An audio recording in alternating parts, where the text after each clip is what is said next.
loco, yo lo quiero. ¿Querés que me ponga acá adelante?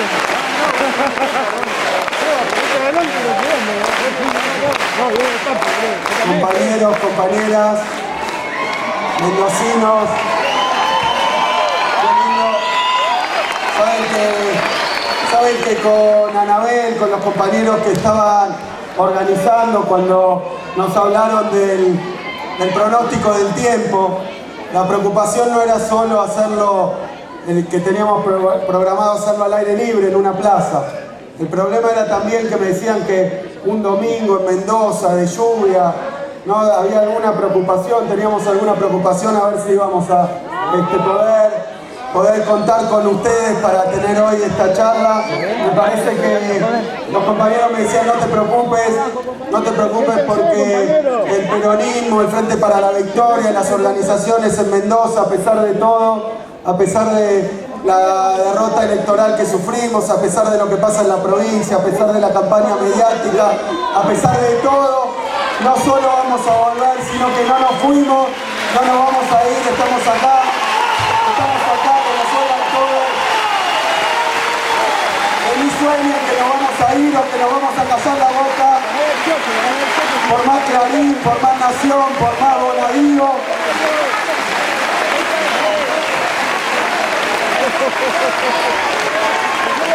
Compañeros, compañeras, digo mendocinos porque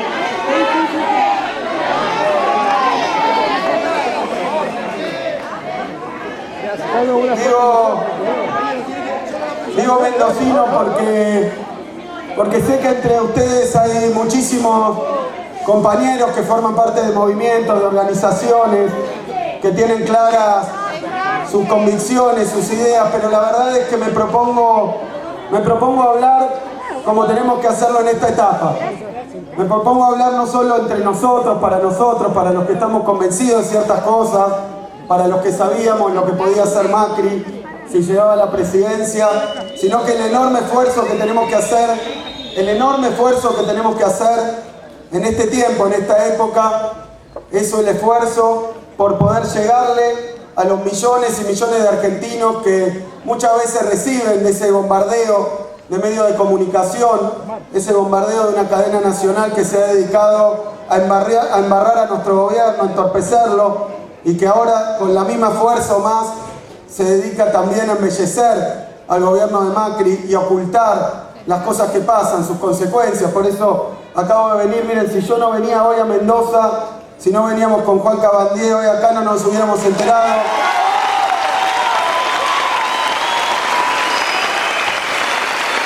Probablemente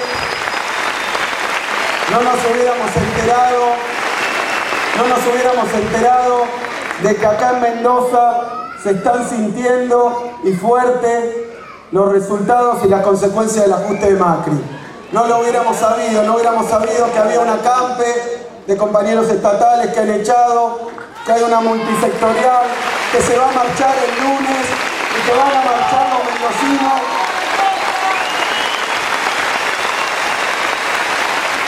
Para mostrar que ningún compañero se puede quedar en la calle, que ningún compañero ni del sector público ni del sector privado se puede quedar en la calle. No nos hubiéramos enterado que pronto, me decían recién, están por despedir a cientos de empleados del sector petrolero vinculados a YPF. Es decir, que todo lo que a los docentes, a la cuestión de los docentes, al ataque que han sufrido los docentes mendocinos, no nos hubiéramos enterado.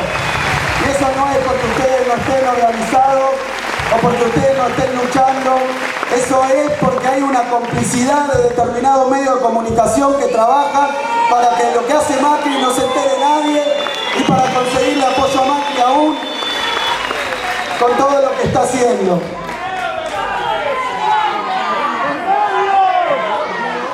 El diario. Y los diarios locales también. Entonces, compañeros, compañeras, yo les digo que hay que hacer un esfuerzo en esta etapa, porque muchos de nosotros que lo vemos actuar a Macri, el otro día también lo oía a Durán Barba lo escuchaba cuando decía que él cuando empezó a trabajar con Macri tenía un 70% de imagen negativa.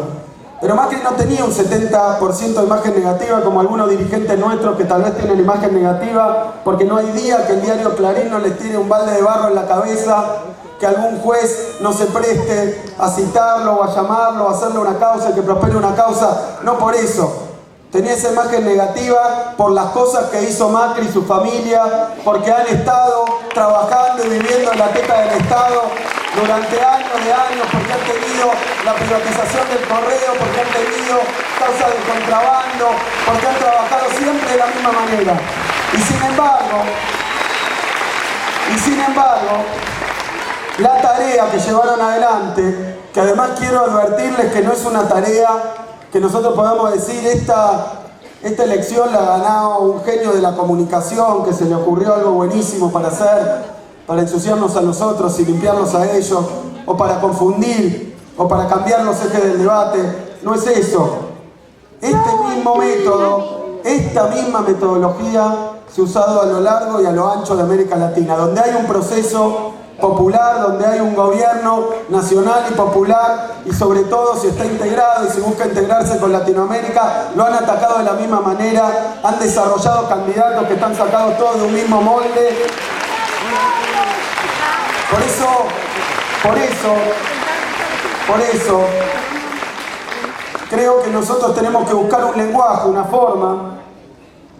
forma de acercarnos, obviamente a que nos votaron, que ya a pesar de todas estas campañas pensaron que Scioli, que nuestro candidato era mejor opción para la Argentina, pero desde ya que a ellos tenemos que acercarnos, tenemos que contenerlos, tenemos que organizar a todo el mundo, a los autoconvocados, a los empoderados, a todo el mundo, pero tenemos que hacer un esfuerzo en esta etapa para llegar también a aquellos que no nos votaron.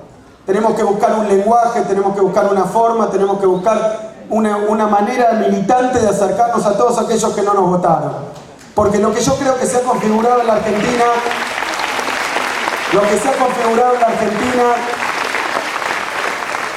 con la complicidad de los medios, en un trabajo continental, en un plan sistemático, pero se ha llevado adelante en la Argentina una enorme estafa.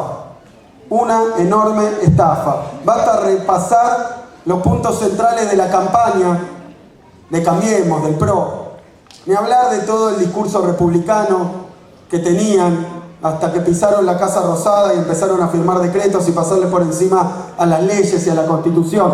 Ni hablar de la campaña que tenían de libertad de prensa. Cuando llegaron a la Casa Rosada, coparon todos los canales y si había una voz discordante la echaron o los presionaron a los medios privados para que las echaran. Ni hablar de eso. En el terreno de la economía, en el terreno del modelo del país, lo que yo sostengo es que algunos de nosotros lo conocíamos hace tiempo.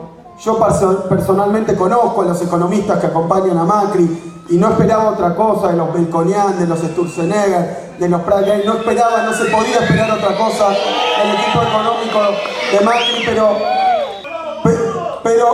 pero lo que pasa es que si uno lee, mira y observa toda la campaña electoral de Macri, lo central, lo más importante, lo sustancial, es que nunca dijo lo que iba a hacer. Nunca dijo lo que iba a hacer. Se pasó desviando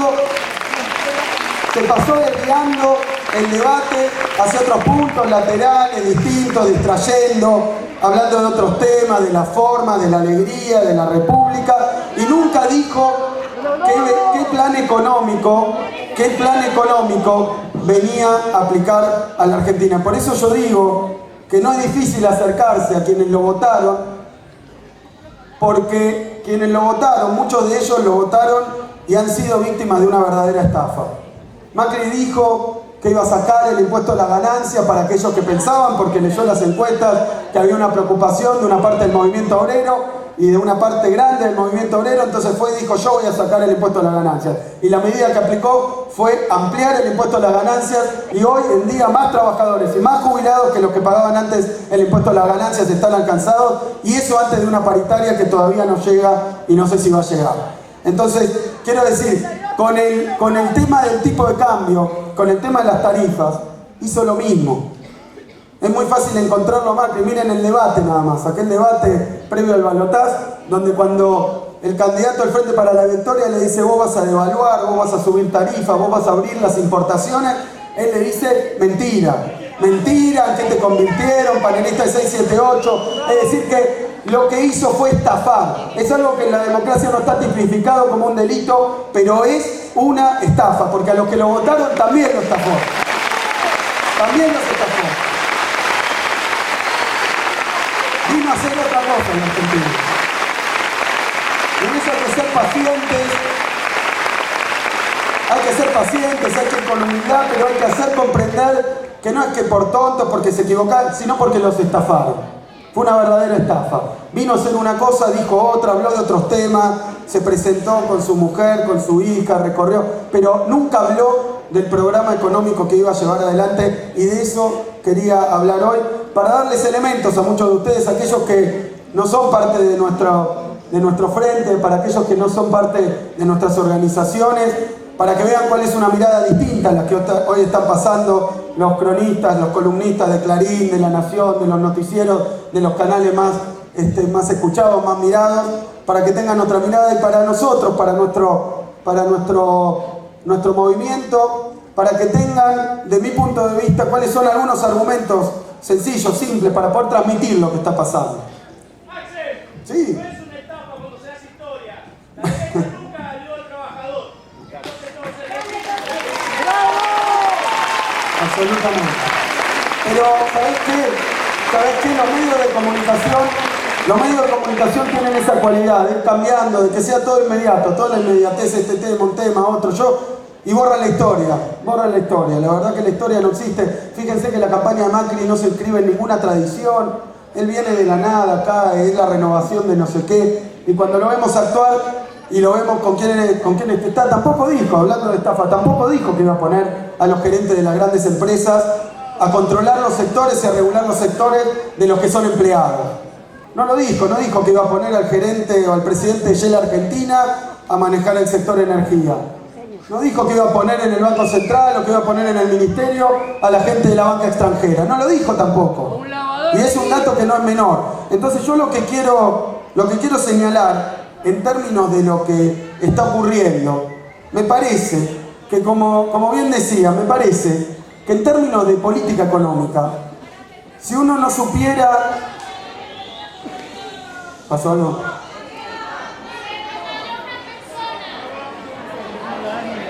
Sí, no, bueno. Ahora digo, ¿para qué hablar otro?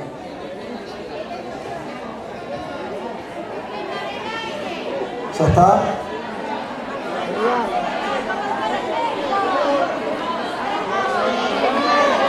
Sí, ahí va el médico. Bien. Gracias. No. Bueno, esperen. Entonces,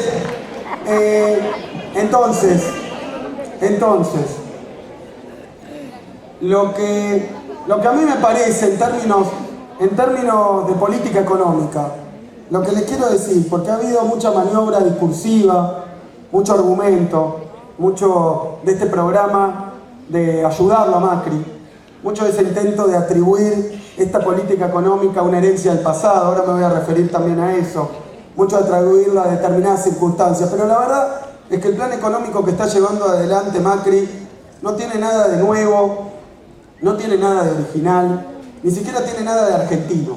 Es un plan económico que sinceramente yo vengo escuchando cada viaje que hago ahí a Washington, que hacía como ministro, a la reunión del Fondo Monetario Internacional, y se hablaba del caso de Grecia, del caso de España, del caso de Italia, del caso de Portugal, del caso de Irlanda. Fíjense que la realidad de Grecia no tiene nada que ver con la realidad de Argentina, pero el programa económico que le sugería el Fondo Monetario Internacional a Grecia, y no porque yo quiera decir, bueno, es el programa del fondo, fuera del fondo, lo que digo simplemente es que se trata de lo que los economistas conocemos como un plan de ajuste ortodoxo, lo que naturalmente se conoce como un plan liberal, neoliberal, de derecha, se lo puede llamar de la forma que sea, pero los puntos que tiene, las medidas que se están tomando, la verdad es que en la Argentina se han tomado muchas veces, y se han tomado y se están tomando en muchos lugares del mundo. No puede decir Macri que está respondiendo... Bueno, Por eso, pero Macri no puede decir que está respondiendo a una situación. Está aplicando un plan que además a mí, como ministro de Economía, como militante, incluso como ahí cuando era profesor en la universidad y también hacía política, sindicato docente, me tocó discutir 500 veces, porque los economistas liberales querían aplicar este plan, este mismo plan, con los mismos elementos que ahora voy a mencionar, que ya se pueden ver, aunque los camuflen, aunque los vistan de lo contrario, pero con los mismos elementos. Lo querían aplicar, por ejemplo, a la salida de la crisis de 2001. Este plan de austeridad, este plan de apertura, incluso en aquel momento querían dolarizar la economía, ¿se acuerdan? Dejando no solo sino privatizar la recaudación fiscal. Es decir, ese plan lo querían aplicar en 2001, pero yendo más cerca, recuerdo todos los debates durante el gobierno de Néstor, el primer gobierno nuestro, donde decían que hay que enfriar la economía, que eso genera inflación, que hay que achicar el Estado, que hay que restarle poder a los sindicatos. Es decir, este programa, con esos puntos, lo quisieron aplicar en 2003, en 2004, en 2005, en 2006, 2007, 2008, 2009, todos los años. Y lo hemos discutido en foros públicos, todos los años. Es el plan permanente que tienen ellos. Y ahora les voy a explicar en qué consiste y les voy a explicar por qué es el plan permanente que tienen ellos. El plan consiste en un ajuste fiscal. Y eso no depende del déficit del año anterior. El ajuste fiscal es un instrumento que tiene que ver con una cuestión filosófica y con una cuestión práctica. La cuestión filosófica es la noción que ellos tienen y la idea que tienen de Estado. Cuando el macrismo habla de que hay ñoquis que están echando, por ejemplo, han echado a todos los inspectores de precios cuidados. Los echaron. Y claro que son ñoquis. En la visión de Estado de ellos, el Estado, el sector público, no tiene nada que hacer inspeccionando un supermercado, o una farmacia, o yendo a un depósito a ver si hay determinados bienes. No hay. No es así. Ellos creen en un Estado mínimo, que genere determinadas condiciones de rentabilidad para determinados sectores privados. Y creen también en determinada orientación productiva de la Argentina. Entonces, la cuestión filosófica es que ellos quieren menos Estado. Siempre quisieron menos Estado. No pueden atribuir los despidos, porque si uno mira la serie histórica de empleados públicos, la verdad es que sacando el momento de los 90, la verdad es que el Estado no es grande hoy, en términos absolutos. Y eso es porque comparado con la época de la industrialización, hay mucho menos Estado todavía después de 12 años de gobierno. Pero el Estado empieza a tomar nuevas funciones como ha tomado estos 12 años. El Estado que hace ahora 12 precios cuidados, pero el Estado que hace el plan Cunita, el Estado que hace Conectar Igualdad, el Estado que hace una política cultural, el Estado que hace represas, el Estado que hace rutas, que hace caminos, que hace escuelas, el Estado que hace universidades.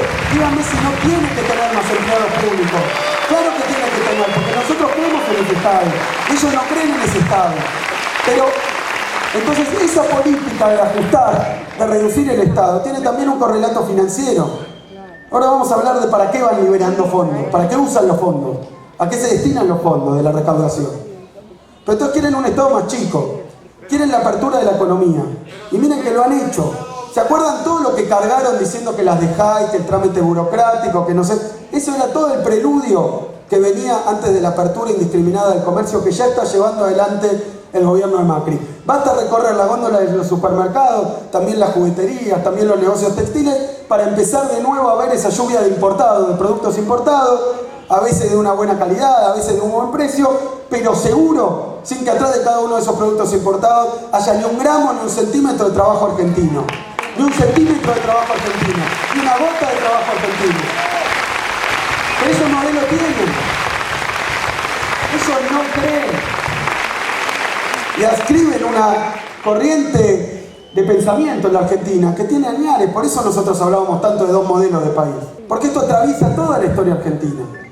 Ellos piensan que Argentina no tiene nada que hacer en el terreno de la producción industrial. Por eso tampoco sorprende que hayan suspendido la construcción del ARSAT 3.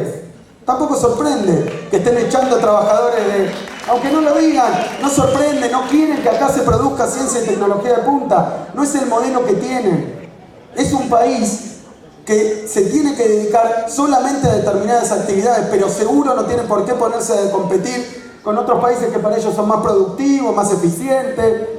Y muchas veces esa eficiencia y esa productividad se saca de salarios miserables, de salarios de hambre, de salarios muy bajos, como pasa en los países allá bueno, empezó esto en Japón, pero después se fue corriendo, Vietnam, China, Filipinas, bueno, niveles de salario que no son los argentinos. Entonces ellos dicen, con este nivel de organización de los trabajadores no podemos ser competitivos. Y entonces abren la economía, lo han hecho en los 90. El otro día siendo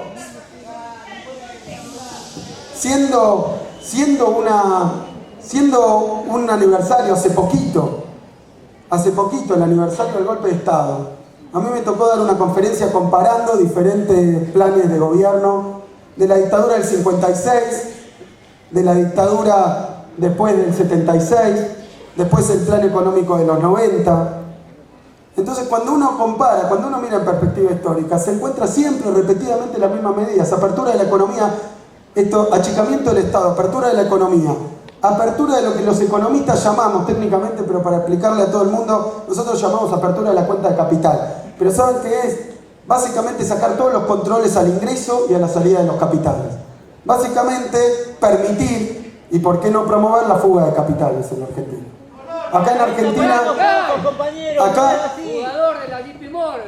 claro, pero en la Argentina había 30% de encaje. O sea, cuando alguien traía un capital extranjero tenía que dejarlo un año 30% depositado. ¿Por qué? Porque así se evita que entren capitales especulativos, excepto que pudiera acreditar un proyecto productivo, un gasto en bienes de capital, pero si no porque si no los capitales entran y salen para lucrar con la diferencia de tasas de interés, con las diferentes condiciones financieras, y empieza la bicicleta. ¿Qué hizo el gobierno de Macri? Ni bien asumió. Esto tampoco salió en muchos diarios, pero las primeras resoluciones del Banco Central fue levantar todos los controles a la salida de capitales. ¿Y qué dijeron ellos? Claro, como estamos esperando esa lluvia de dólares, esa lluvia de capitales extranjeros, nosotros tenemos que levantar los controles, así entran los capitales. Porque si no pueden salir, no entran. Pero ¿saben qué pasó? Nada más salieron. Todavía los capitales esos que esperaban no entraron. Y cuando entran, en la experiencia argentina nos dicen que van a la especulación, que van a la bolsa de unos pocos, que no son para obras, que no son para el desarrollo social y humano, que no son para la industria, que son para la especulación. Y lo que estoy haciendo no es que estoy tratando de politizar, es la experiencia histórica de este país, de otros países. Basta recorrer la historia argentina para saber que esto fue así y que aplicando el mismo plan vamos a tener los mismos resultados. Entonces tiene apertura a las importaciones, apertura a los capitales y a la salida de capitales. Tiene el tarifazo. Esto del tarifazo, miren, el otro día yo pensaba, si siendo ministro me hubiera tocado tener que anunciar un tarifazo, ¿no? Mi Dios, tengo que decir, vamos a aumentar 100% del colectivo, 100%, como si eso no alcanzara, 300% el gas, 400% el agua, 600% la electricidad. Ese es un golpe, un atentado al bolsillo de los argentinos, que hubiera generado una reacción, como reacciones que tuvimos ante diferentes incrementos o regulaciones tarifarias muchísimo menores. Y el gobierno además que está tan blindado, tan protegido, que ponen que sí, que no, que tal cosa, que tal otra, que han anunciado un tarifazo. Pero esto no es un invento de Macri, no es por el Estado que nosotros teníamos tal tarifa, que el interior, que no es nada de eso. El Fondo Monetario Internacional se pasa diciendo que en los países no puede haber subsidio a la energía. ¿Por qué no tiene subsidio a la energía? Porque el subsidio a la energía, y voy a hacer una defensa de los subsidios, el subsidio a la energía no fue un error que nos olvidamos o que no quisimos, es una política económica. El subsidio a la energía es una política económica que implica dos cosas: liberar poder adquisitivo. Cuando uno no paga como tarifa, no es que no usa la plata, esa plata se vuelca al mercado interno, se vuelca a la actividad económica, fortalece la demanda. Entonces es una política para fortalecer el poder adquisitivo del salario y de la demanda. No es un error, los subsidios son parte de una política económica de corte nacional, popular y industrializador.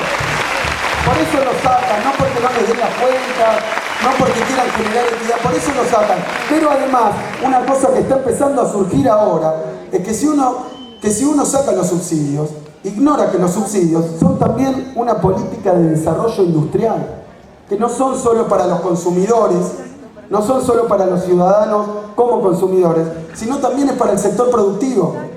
Esa famosa competitividad, si en Argentina la energía es cara, ¿cómo vamos a sacar competitividad para poder exportar, para poder producir, para tener buenos precios? Bueno, esa competitividad tenía que ver con determinadas políticas. Una era también las políticas de subsidio al sector empresario, al sector comercial y particularmente al sector pyme, porque era un sistema de subsidio que era progresivo y se le daba más al que menos producía, al que menos tamaño tenía, al que menos empleados tenía.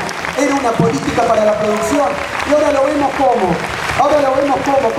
cómo nos percatamos. Y algunos, digo, se van a percatar demasiado tarde, tal vez, porque se quejaban de los subsidios y decían, sí, la energía. Y ahora se van a percatar que si pagan las tarifas de energía que le está planteando el gobierno de Macri, tienen que cerrar su empresa, tienen que cerrar su comercio. Y van a pensar que bueno, que pasó, pero sinceramente es una política que se ha sostenido 12 años porque tiene determinados objetivos. Pero sacar los subsidios a la energía y sacar los subsidios a los servicios públicos es una política por la que el Fondo Monetario está en todos los países, porque es para defender a las empresas vinculadas a los servicios públicos, que son privadas en buena parte del mundo y que buscan rentabilidad a través de tarifas. Y viene después ese también que ha resultado por ahora un verdadero verso, que es que si los servicios públicos privatizados son rentables, van a invertir. Yo tengo para decirles que durante toda la década de los 90, los servicios públicos que se privatizaron tuvieron las tarifas más caras del mundo en dólares y no invirtieron un centavo en la Argentina. Se llevaron hasta el último dólar del país. Y así se fueron. Y así se fueron, esa teoría del derrame, que fracasó siempre, que no llega nunca. Entonces, conceptualmente, este programa de apertura de la economía a las importaciones, de apertura del mercado de capitales a la salida de dólares, de tarifas altas, de desarticulación de los movimientos sindicales, de la organización, que esto se expresó con desregulación del mercado de trabajo, que fue la famosa ley Banelco, pero que otra forma de presionar a que las condiciones de trabajo no sean tan buenas, los salarios, los aumentos que se consiguen no sean buenas. Otra de esas políticas es obviamente el desempleo. El desempleo es un elemento central de estos planes. Mírenlo si no históricamente. El desempleo es un gran disciplinador. Es una coacción, una amenaza permanente que impide la organización de los trabajadores y que consigue entonces peores condiciones de trabajo. Es un elemento también de estos planes. Se ha usado en todo el mundo, por eso no llama la atención que Macri sea el que da el puntapié inicial a los despidos en la Argentina. Él es el que anuncia que en Argentina, después de 12 años, donde el Estado protegía a los trabajadores, ahora se puede despedir, que está bien despedir. Eso es lo que le planteó el gobierno de Macri a todos los empresarios. Y a partir de que Macri empezó a despedir, saben que tuvimos en 100 días de gobierno 1000 despidos por día, la mayoría del sector privado. Eso es lo que dio el gobierno de Macri.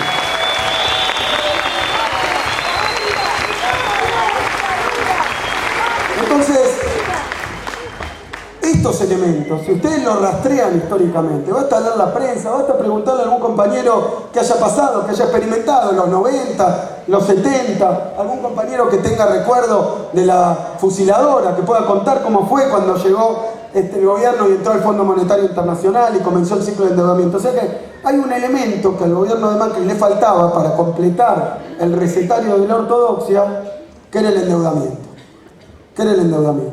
Yo quiero decir que el endeudamiento externo es un elemento de este programa, del programa del ajuste, del programa de la reducción del Estado, del programa de la reducción y el deterioro de las condiciones de vida de los trabajadores, pero es un elemento central porque es un ordenador.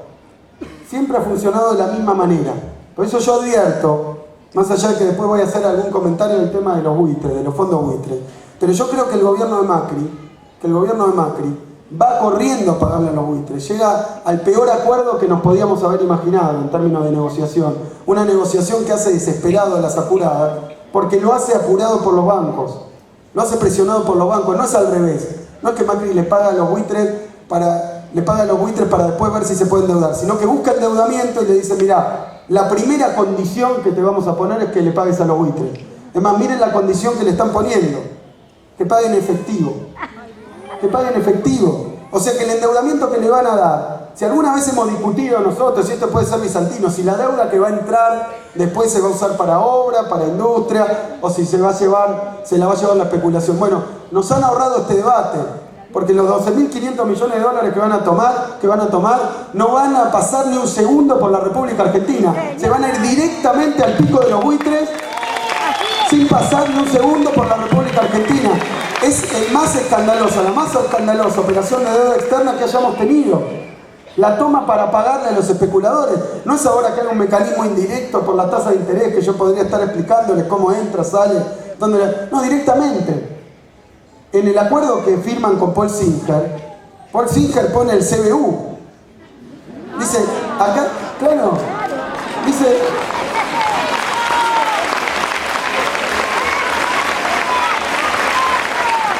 Pero no se lo da al gobierno.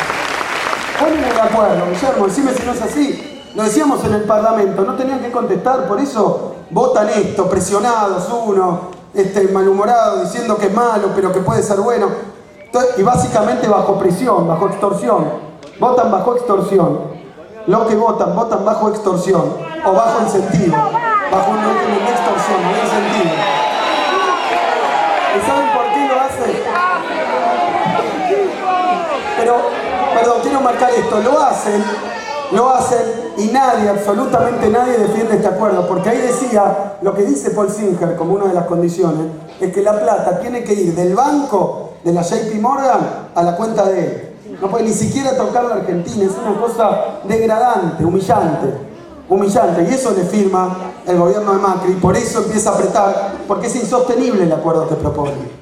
Es insostenible, va a pasar a las páginas como una de las vergüenzas más grandes del endeudamiento argentino. Y miren que Cavallo privatizó la deuda externa, estatizó la deuda externa privada, miren que ha habido escándalos de deuda, pero yo creo que como no va a haber en toda la historia argentina.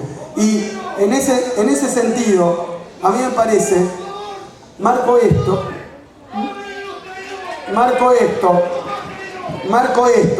porque sí, cada uno va a tener que explicar dónde estuvo y por qué estuvo donde estuvo. Cada uno lo va a tener que explicar de cara a los que lo votaron y de cara al país. Nosotros podemos acá venir a decirles a ustedes que por más clarín que tengan, que por más que amenacen, por más que ofrezcan, hemos votado según el mandato que nos pusieron en la urna Frente para la Victoria y siguiendo la política de Néstor y Cristina, la política del endeudamiento, y la política de no a los buitres.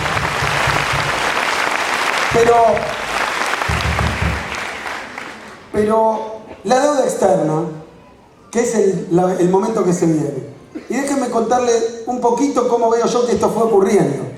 Porque yo creo que al gobierno de Macri le está yendo mal en sus propios términos.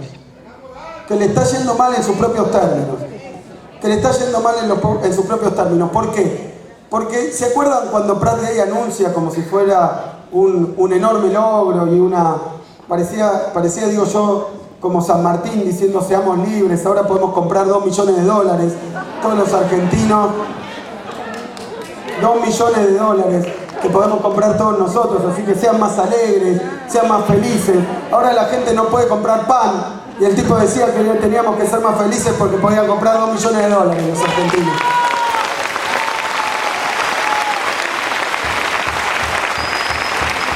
Pero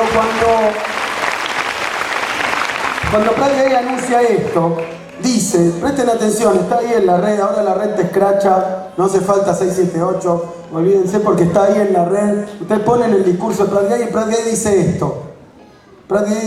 Dice, bueno, nosotros levantamos el cepo, como lo llamaban ellos, al control de la fuga de capitales, levantamos el cepo porque estamos convencidos, es más, dice, nosotros decíamos que teníamos que estar seguros de que iban a entrar $10.000 millones.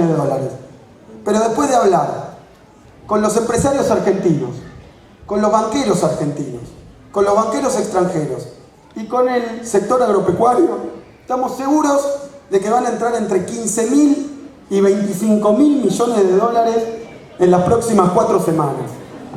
Dice esto Prat Gay. Dice, por eso liberamos el tipo de cambio, por eso no nos vamos a ocupar más nosotros, no vamos a intervenir en el mercado. Él dice, no vamos a intervenir en el mercado, lo va a fijar en el mercado porque nosotros contamos con $25.000 millones de este grupo de amigos que tenemos conformado por la banca extranjera, gente de convicciones, gente confiable, por el sector, tenía ahí a Cargill, a Dreyfus, tenía también a los banqueros nacionales y le prometieron $25.000 millones. Miren, lo que le pasó a Macri es que le dieron la espalda a sus amigos, a aquellos que habían confiado, le habrán bancado la campaña, lo habrán acompañado, habrán criticado a nuestro gobierno, Pero la verdad, como dice el dicho, el poncho no aparece porque no le pusieron un mango. Esa es la verdad del gobierno de Macri. No le pusieron un mango. No le pusieron un mango. Entonces el gobierno Macri, que había dicho yo libero el mercado cambiario, fijando el tipo de cambio a 13 y pico, libero el mercado cambiario, tengo suficiente artillería, puedo mostrar suficientes dólares como para resistir y para que nadie se anime. Bueno, los dólares no entraron y lo que le fue pasando es que empezó a devaluarse más la moneda. ¿Se acuerdan que llegó a 16? Y como todo el mundo sabe, en la República Argentina, sobre todo si uno no está dispuesto a enfrentarse con los formadores de precios, cuando se devalúa la moneda, eso va rápida o lentamente, directa o indirectamente, más tarde o más temprano, termina estando en los precios de los bienes. Termina estando en los precios de los bienes. Algunos de ellos con razón, porque muchos, la mayoría diría, de los productos argentinos, incluso los que se producen acá, tienen algún insumo, algún componente importado. Y ese componente importado sube de precio cuando devalúa la moneda, entonces el costo de la cosa sube, inevitablemente los precios algo tienen que subir. Muchas veces los empresarios argentinos, los formadores de precios, aprovechan y no trasladan ese pedacito que les afecta el costo, sino toda la devaluación a los precios. Y entonces tenemos que cuando se mueve el tipo de cambio, se mueven los precios. Y como el tipo de cambio empezó a moverse más, empezó a haber más inflación que lo que el propio Macri esperaba. ¿Y qué es lo que pasó? Este es mi punto de vista. Lo que pasó es que los bancos le dijeron, ¿viste la que te habíamos prometido? Bueno, andá y pagale a los buitres. Te la vamos a dar, pero no para vos, para que te la gastes. Te la vamos a dar para que se lo des a los fondos buitres. Y entonces va a arreglar con los fondos buitres porque no consigue los dólares que le habían prometido antes. Y ante esta situación, lo que yo quiero denunciar, y lo que creo que un poco es el camino que va a seguir, es que una vez que levanta todos los controles, regulaciones, administración del comercio, administración cambiaria, cuando admite y permite la fuga de capitales masiva, a partir de ese momento, como fue en la convertibilidad también, necesita un reciclaje permanente de dólares. Más allá de las necesidades reales de la economía, más allá de lo que necesita nuestra industria, más allá, necesita un reciclaje permanente de dólares. Que ese es el negocio. Claro, bueno, en el menemismo lo que se hizo fue privatizar, para usar los dólares de la privatización también para esta bicicleta. Pero él necesita esos dólares.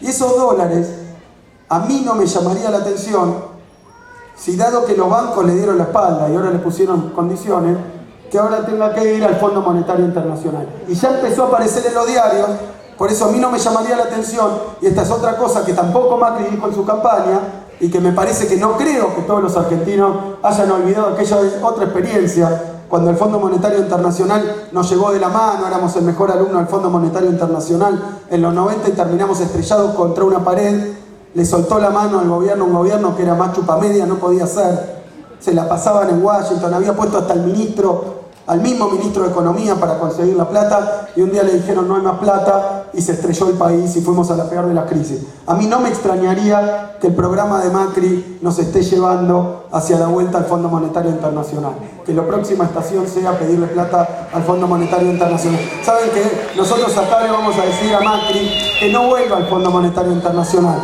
que los argentinos no están de acuerdo, que nadie lo votó para que vuelva al Fondo Monetario Internacional, que nadie lo votó.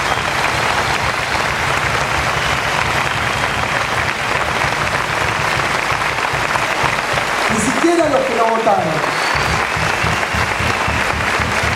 Porque el endeudamiento externo es el factor ordenador que a los gobiernos de este signo le facilita el trabajo. Porque después cuando sigue el ajuste, cuando sigue la apertura, ya no es una decisión de gobierno, ya no es algo que tiene que ver con una situación o con lo mejor para nadie, sino que es la última condición, la última imposición del Fondo Monetario Internacional para renovar, y entonces los programas de gobierno ya en lugar de decidirse en la Casa Rosada o en el Palacio de Hacienda, se empiezan a decidir en Washington. Pero esa tercerización de la política económica, eso que tanto nos enseñó Néstor, de que la economía gobierna y manda sobre la política, que tiene que ver con que uno vota un presidente, como pasó de la dictadura militar en adelante. Hasta Néstor uno votaba un presidente, pero las decisiones no se tomaban ahí. No las tomaba ese presidente, se tomaban en otro lado y eran resultado de la enorme carga del endeudamiento externo. Fíjense que estos 12.500 millones de dólares, si lo toma una tasa como la que están hablando, implican más o menos más o menos 1.000 o 1.200 millones de dólares de vencimiento de interés el año que viene. Alguien me preguntaba, ¿y esto qué le pesa a los argentinos? Que el año que viene, si hay ajuste, va a tener que haber más ajuste porque va a haber que pagar más vencimiento de deuda. Si hay apertura, va a haber más apertura porque van a reclamar y exigir que se abra más la economía porque el negocio de ellos es vendernos sus productos. Que nosotros seamos un mercado. Entonces, el endeudamiento externo creo que es el factor central. Por eso ha puesto tanto empeño en hacerlo. Por eso lo ha hecho tan mal y tan desprolijamente. Tan mal y tan desprolijamente como ha hecho la cuestión de los fondos buitres.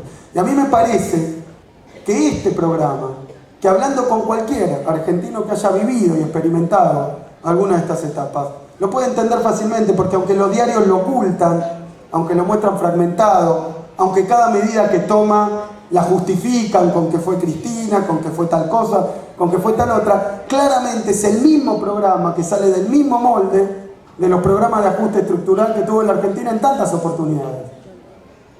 Y además, como si fuera poca evidencia, los que están en el Banco Central, en el Banco Nación, en el Ministerio de Economía, son los mismos que estaban cuando se llevaron adelante los planes de ajuste anteriores. Es difícil ocultar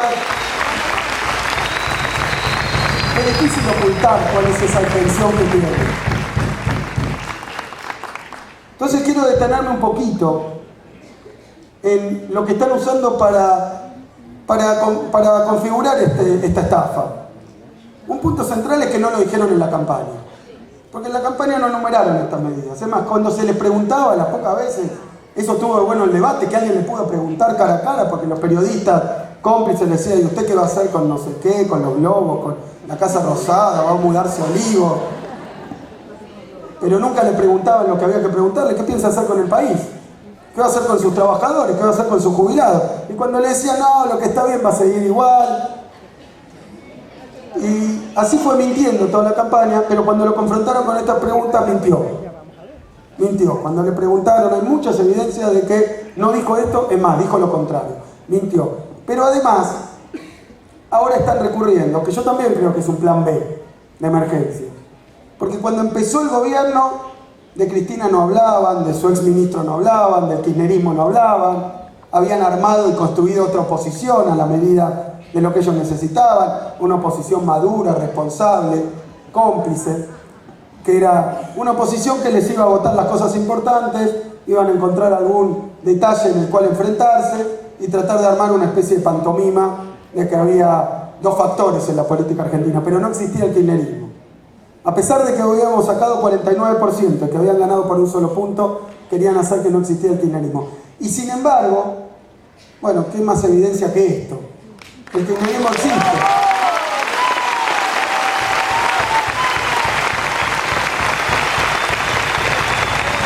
Pero también en la discusión, esto de echarle la culpa, fíjense, cuando uno le echa la culpa, él está diciendo que todas las medidas que toma, el otro día lo dijo casi de una forma chabacana, todas las medidas que toma, por más que son de un manual que tiene, que ha tenido siempre y que va a aplicar de todas maneras, dice que tiene que ver con lo que heredó, con la situación, bueno, ahora voy a hablar de eso. O sea, le trata de echar la culpa a Cristina, pero quiero decir que esto no es una fortaleza del macrismo. Cuando alguien tiene que echarle la culpa a otro es porque la verdad es que tiene que sacarse una culpa de encima. La verdad es que la situación no está bien. Si estuviera bien, ni hablaría de Cristina. Seguiría trabajando en lo suyo. Ni hablaría del kirchnerismo, ni hablaría de nosotros.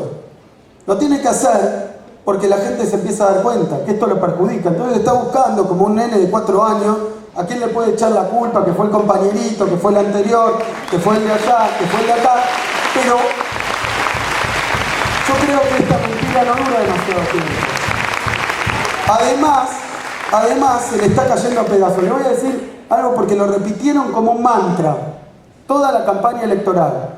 Toda la campaña electoral. Y ahora que son gobierno lo siguen repitiendo. Dicen, ¿qué pasa? ¿Por qué están aplicando esta medida? Bueno, es un plan de crisis que están aplicando. Un plan de crisis ante una crisis que no existía.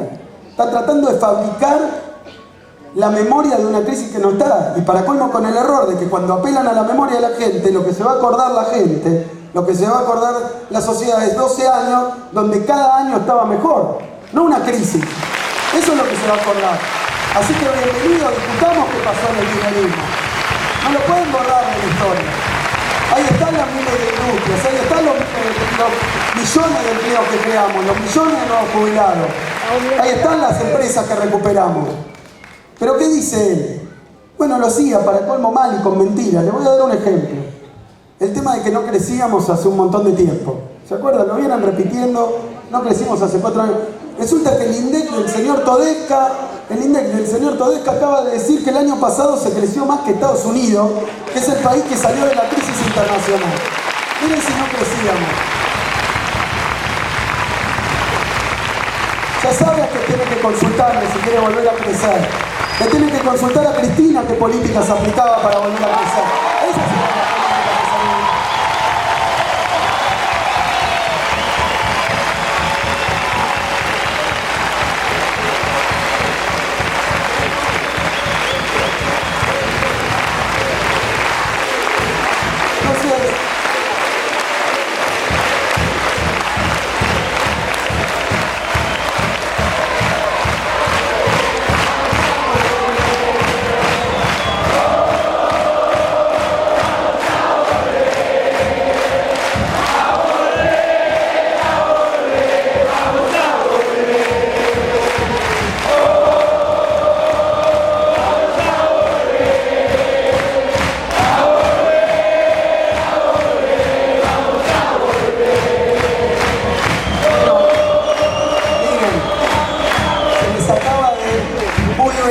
La mentira. Ya no pueden decir más y no hay que dejarlo de decir más y no hay que dejar que nadie piense que eso que decían de que la Argentina no crecía, entonces ellos tienen que cambiar todo para empezar a crecer. Bueno, eso ya no existe más.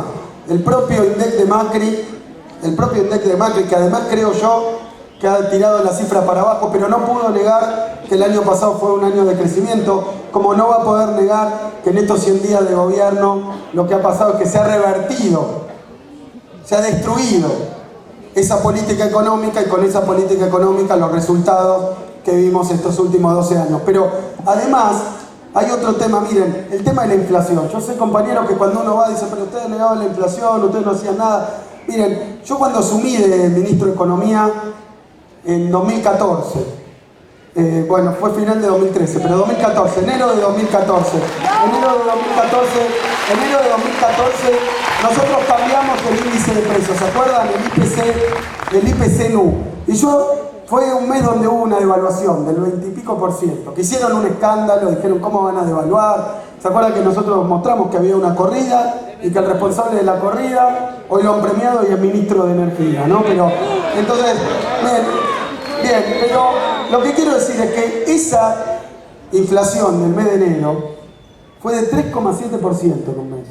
Un montón, porque ningún salario había subido ese mes 3,7%.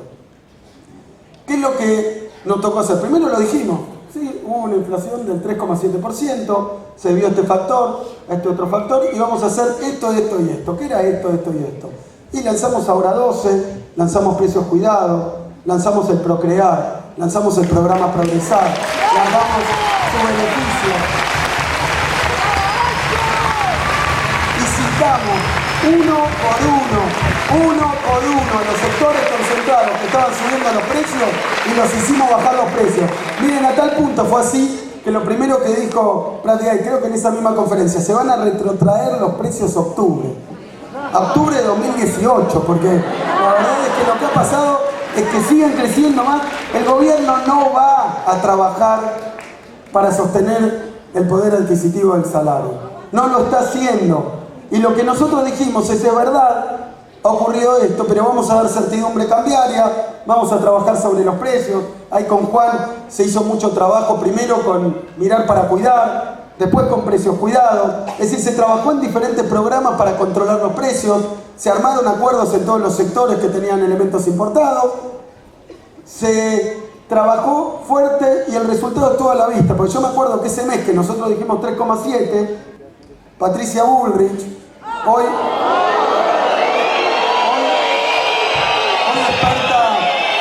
experta en narcotráfico y en seguridad, pero entonces experta en estadísticas públicas. Entonces, en aquel entonces era experta en eso, medía los precios y le dio 6%. Le dio 6% ese mes.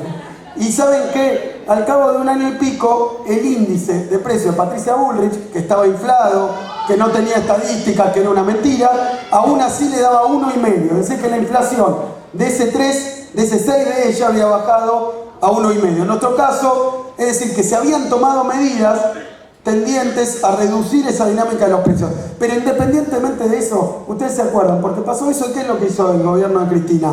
Inmediatamente salió a aumentar la asignación, aumentar las jubilaciones, acompañar las paritarias, porque nuestro tema no era el valor del índice de precios. Nuestro tema era que siempre los salarios, las jubilaciones, los ingresos de la clase media estuvieran por encima de cualquier aumento de los precios. Por eso para nosotros era más fácil si no había que estar todo el tiempo discutiendo estas cosas, pero aún si había que hacerlo, nuestra certeza es que siempre el salario se tenía que mover por delante de la dinámica de los precios. ¿Y por qué? Y déjenme hacer un comentario de por qué, por esto que hablaba de los dos modelos de país. O sea que es mentira. ¿Qué pasó? Llegó el gobierno de Macri y ahora hasta el más oficialista habla de una inflación de 4, 5, 6 puntos por mes. Hace 4 meses prácticamente. Es decir que ya se ha robado 20 puntos del salario. Se ha robado 20 puntos del salario. Y acá me han comentado que el gobernador, y me decía una compañera, ¿cómo vas a decir que no sabía lo de Mendoza? Sabía, pero el gobernador me dijeron que hizo una paritaria por decreto. Bueno. Entonces al gobernador que no es por decreto, no es por decreto, no es por decreto que hay que hacer esas cosas. No es democrático, no es republicano. No es republicano. Le digo al gobernador que lo sabemos en todo el país y que estamos mirando esto y que vamos a movilizarnos y acompañar la lucha de los mendocinos en todo el país. Que no se hace así. Por eso mañana a las 9 hay un encuentro en la legislatura para denunciar esto y para que más allá, miren la marcha que hubo del 24 el otro día, fue la más grande de estos 40 años probablemente, y no salió en los diarios de eso. Pero nosotros estuvimos ahí y sabemos que este pueblo tiene memoria, y sabemos que no nos vamos a olvidar, aunque Clarín lo tache, La Nación lo tache, los medios de acá lo tachen, saben que vamos a movilizarnos cada vez que tengamos que movilizarnos. Entonces es mentira que no se creaba empleo, es mentira que había una hiperinflación, la están creando ellos, con su programa, han devaluado la moneda un 50, un 60%, ¿qué esperan? Que no se trasladen los precios, han subido las tarifas, ¿qué esperan? Que no baje el poder adquisitivo del salario.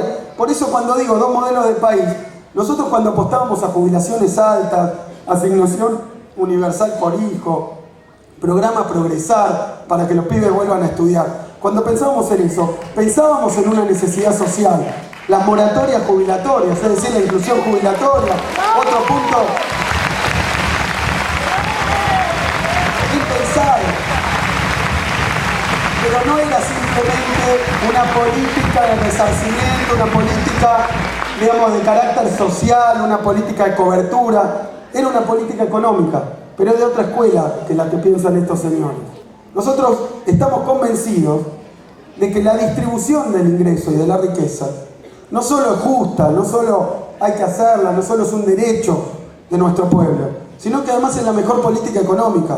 Esa es la clave que encontró Néstor y que aplicó también Cristina. Es la mejor clave, le voy a explicar por qué. Porque uno vuelca esos recursos en nuestros jubilados, en nuestros pibes, en nuestros estudiantes, y esos recursos no se quedan ahí, sino que van al mercado interno. Lo mismo las paritarias. Entonces, ese mercado interno genera demanda que a su vez da lugar para que renazca la producción nacional, la producción argentina, que en su momento de renacimiento, ¿a quién le va a vender si no es al mercado argentino?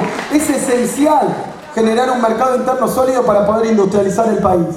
Entonces, esos recursos que se vuelcan al mercado interno van a parar a la producción nacional, pero la producción nacional genera nuevos puestos de trabajo, que son nuevos salarios, que alimenta a su vez el mercado interno y se genera ese círculo virtuoso que terminó en algo que en Argentina no se conocía y nunca se había visto en la historia, que son 12 años ininterrumpidos de mejora en las condiciones de vida de nuestra sociedad, de nuestro país. 12 años ininterrumpidos de mejora de la industria nacional, de nuestros jubilados, de nuestros jóvenes, de nuestros niños, de los más vulnerables, de los trabajadores, de los empleados estatales. Es un programa económico, incluir para crecer, incluir para industrializar. Y eso que yo les digo como economista, eso es una discusión en economía de hace siglos. Si lo que hay que hacer es generar rentabilidad de unas pocas empresas para que con esa rentabilidad, si quieren y les gusta y están confiados y les dieron todo lo que pidieron, la inviertan, y que cuando la invierten y si se crecen lo suficiente, se llama teoría del derrame. Existe desde la época de Adam Smith y dice que hay que darle plata a los empresarios porque finalmente eso va a volcarse al grueso de la gente. ¿Saben qué? Nos hemos pasado décadas, siglos esperando ese derrame que nunca llega. Siglos esperando ese derrame. Pero ¿saben qué? Yo creo que con el primer gobierno de Perón, después con el segundo gobierno de Perón, con el tercer gobierno de Perón, con el gobierno de Néstor y con el gobierno de Cristina, no tenemos que discutir más. Lo demostramos.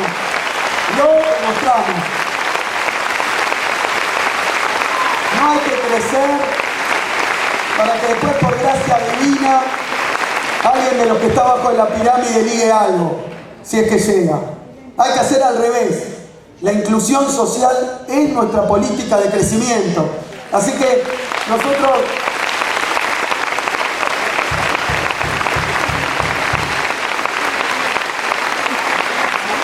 cada año, cada momento, y sobre todo en un esquema, en una situación de crisis internacional como la que se vive en 2008, donde las economías regionales tienen problemas inevitablemente porque se les cae el precio, y si no se les cae el precio se les cae el mercado, y muchas veces las dos cosas juntas. Porque además ustedes saben que el año pasado hubo una novedad, el año pasado, a principios de 2015, fines de 2014, principios de 2015, que fue que se derrumbaron las commodities. Se ha derrumbado el precio de todos los productos agropecuarios y de todos los productos primarios, mineros, petroleros, el petróleo, pero también todos los productos alimenticios. Bueno, eso no venía pasando. Si bien la crisis viene de 2008, la crisis empezó, ¿se acuerdan? En Estados Unidos, Lehman Brothers, después se fue a Europa y le pegó a los países débiles de Europa, y después no se sabía qué iba a pasar, que Estados Unidos ya salía de la crisis, y no, en vez de eso, el tren fantasma se movió y llegó a América Latina, a los países emergentes, hasta China. El año pasado China creció creo que 6,9%, que es una tasa de crecimiento envidiable, por supuesto, para cualquier país de la Tierra, pero es el crecimiento más bajo de los últimos 25 años para China. Es decir que la crisis está pegando en los países emergentes. Y resulta que más allá de que Obama se haya paseado el Día de la Memoria por la República Argentina, más allá de que no hayan traído, más allá de eso, lo que hay que explicarle a todos los argentinos es que nosotros con Estados Unidos no tenemos complementariedad económica, no tenemos por qué tener ningún problema ideológico, no hay una cuestión de bandera, no tiene por qué haber nada de eso, no podemos asociarnos económicamente, porque ellos son un país también productor de las cosas que nosotros producimos. Esto pasa desde que dejó de ser el centro del mundo Inglaterra y pasó a Estados Unidos. Inglaterra nos compraba todos los productos, Estados Unidos nunca nos compró nada. Nada. Y cuando tiene algo para comprarnos, lo prohíbe, como es el caso de la carne, que no la dejan entrar, como es el caso de los limones, que no lo dejan entrar. No hay país más proteccionista que Estados Unidos. No hay países más proteccionistas que los países poderosos de Europa. Así que si les empiezan a hablar del Tratado de Libre Comercio con los países poderosos, yo lo primero que me preguntaría es qué posibilidad nos van a dar a nosotros de exportarle. Porque siempre el libre comercio de ellos es que nosotros abramos las economías, no que ellos las abran. Entonces nuestros productos agropecuarios no entran, pero nada, a Europa, ningún producto agropecuario. Ahora hace poco, y acá me acompaña también Carlos Bianco, que fue, y lo menciono porque ahora lo plantea Macri como si tuviera que ver con su gobierno, pero hemos dado una lucha denodada para que nos vuelvan a comprar, los biocombustibles. Porque Europa había cerrado el mercado de biocombustibles que nosotros le colocábamos.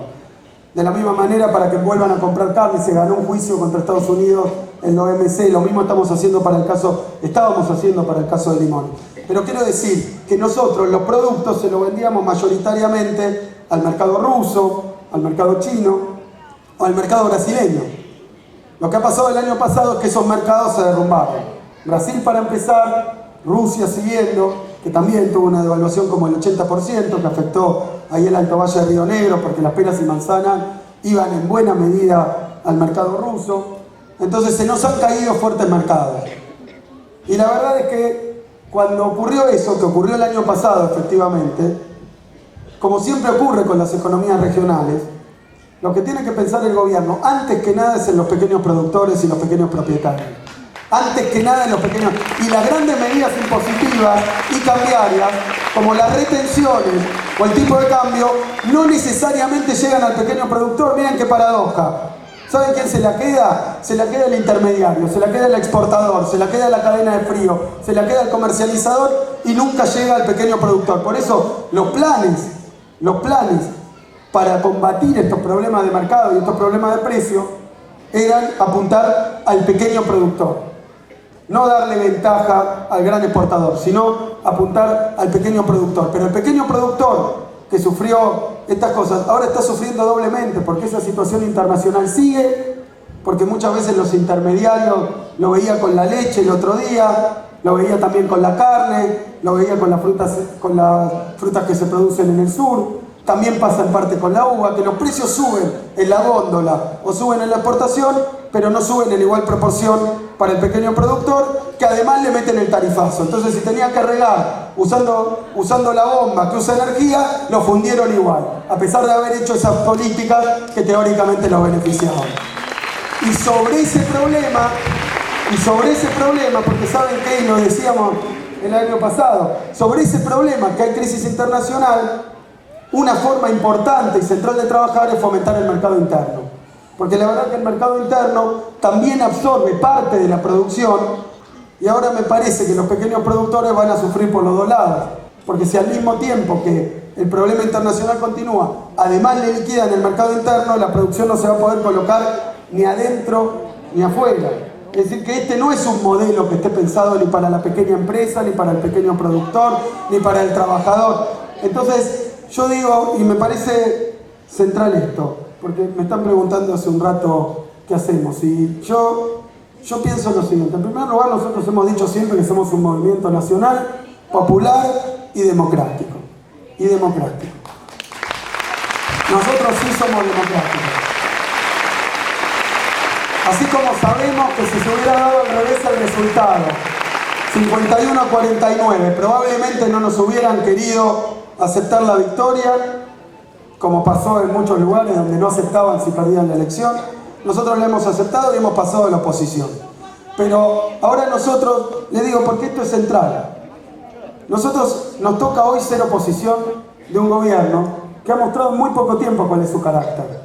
A pesar de las campañas mediáticas, a pesar del camuflaje que le han hecho, ha mostrado rápidamente, porque el tarifazo, los aumentos de precios, todo eso es un golpe, un atentado al bolsillo de millones, de todos los millones de argentinos. Y eso no lo puede negar nadie. ¿Y sabes qué? Yo creo que después de una derrota como la que sufrió el Campo Popular, nos merecemos un tiempo de reorganización, pero no tenemos mucho tiempo. Entonces, no tenemos mucho tiempo. Deberíamos dedicarnos, pero no tenemos mucho tiempo. Me parece que lo que ha pasado en estos últimos días expresa un poco algo que yo creo que es el camino que debemos seguir. El otro día estábamos en el Congreso y por primera vez en muchísimo tiempo se presentaron ante los diputados las 5 centrales sindicales. Las 5 centrales sindicales. ¿Y saben qué vinieron a decir? No que el problema era ganancias, el problema era el 82%, no los problemas que traían en la agenda. Lo dijeron hasta las centrales que eran fuertemente opositoras de nuestro gobierno. Dijeron, el problema de la Argentina hoy son los despidos. Nos vamos a unir con un programa común. El programa son los despidos. Y me parece que el movimiento obrero, por más que uno pueda decir, me gustaría otra cosa, ha marcado una línea y ha marcado una dirección. Nosotros, junto con todas las centrales obreras, vamos a decir que la Argentina, al señor Macri, le vamos a decir que no puede haber más despidos, ni en el sector público ni en el sector privado. De que los trabajadores, las organizaciones, los partidos políticos, vamos a trabajar para que no haya más despidos ni más caída de los salarios. Vamos a trabajar todos los días, vamos a hablar con todo el mundo, vamos a explicarles a los que nos votaron a nosotros y a los que lo votaron a él, que ya están sintiendo que algo huele a podrido ahí en la Casa Rosada, y que ese plan que le vendieron que era el plan de la alegría, la revolución de la alegría, es en realidad una enorme estafa electoral de la que nos tenemos que sobreponer, pero además que nuestra tarea, si fallamos en algo de la comunicación, de transmitir cuál era nuestro modelo, de explicar lo que hicimos, si nos pudieron perforar con que las cadenas nacionales, con que tal cosa, es el momento donde, y ahora sí es de vida o muerte, tenemos que hacer un esfuerzo para poder comunicarle a todos, a los propios y a los ajenos, qué es lo que está ocurriendo en la Argentina. Que ese blindaje mediático es un blindaje que es funcional al empobrecimiento de nuestro pueblo, que es funcional a un modelo económico que en el país ya se aplicó muchas veces y fracasó. Entonces nuestra clave, ¿saben cuál es? La de siempre. Estar al lado del pueblo, militar, la unidad entre nosotros, trabajar, no callarnos, ser incorruptibles, ser inclaudicables en la lucha. Así que yo, lamentablemente, se me va de vuelta, pero lamentablemente. Pero lo que vine a hacer acá es precisamente eso. Venir a apoyar todo lo que se está elaborando en Mendoza, que vamos a tener una marcha unitaria. Y quiero decir también que hay un punto, antes de irnos, quiero decir un punto central, que es que el día 13, ahora en poquitos días, la derecha va a hacer algo que yo creo que nos tiene que tener a todos muy alerta, porque le han citado a Cristina a declarar a Comodoro Pi por una causa que es un verso, una mentira. ¿Y saben qué pasa? Que no se dieron cuenta que cuando la citaron a Cristina, citaron a millones y millones de argentinos.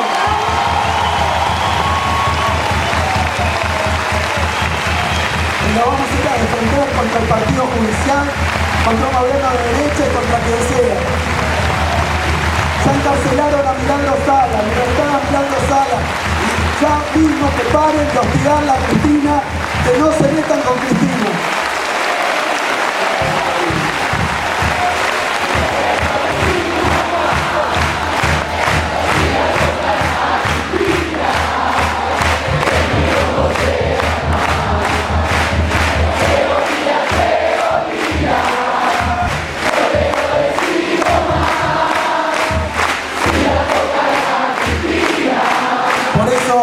Compañeros y compañeras, muchísimas gracias por este encuentro, muchas gracias por venir en este día, un domingo con lluvia, muchas gracias por estar acá, muchas gracias por bancar, muchas gracias por militar, por organizarse, por trabajar, por la generosidad de estar al lado de todos los demás compañeros que están del lado del campo popular. Y como decía hoy una compañera en una reunión que tuvimos, vamos a volver. ¿Saben por qué vamos a volver? Porque nunca nos vamos a ir. Así que compañeros, no tengan ninguna duda, vamos a volver a gobernar la Argentina. Muchísimas gracias.